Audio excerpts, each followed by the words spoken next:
Apa salah gua apa sama lu? Gua saudara lu, darah daging lu, satu rahim, satu bapak, satu emak. Ya Allah, mentang-mentang laki gua susah. Ya Allah, lu kagak mandang sekali. Gua empol lu, gua saudara lu, gua. La ilaha illallah. Cuman perkara ayam goreng aja.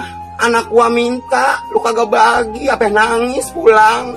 Mentang-mentang gua susahan, gua kagak dianggap sekali sama lu. Roda mah berputer. Lu gak tahu ntar ponakan lu jadi apa, no? Gak makin beda-bedain begitu. Orang mah jangan begitu, punya pikiran, punya hati. Di saudara lu, yang susah lu bantuin, lu belain. Lah begono, gue mah kagak minta sama lu, laki gue juga bisa masih nyari. Anakku cuma perkara ayam satu potong, lu pakai kata-katain segala macem. La ilaha illallah, nyebut. Lu lagi di atas angin lu. Suatu saat lu bisa ke bawah. Apa juga saudara lu.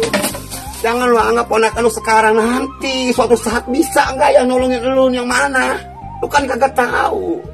Ponakan mana yang bisa nolongin lu? Lu kagak tahu. Lu nggak bakalan tahu mana yang sukses, mana yang kagak. Gua biar susah, laki gua cuma ngojek. Gua kagak minta sama lu. Gua kagak pernah minjem duit sama lu. Bangetan lu ya sama gua, gede aja mentang-mentang gua susah. Aduh, ada karmanya buat lu. Roda berputar, nggak bakalan lu di atas selamanya.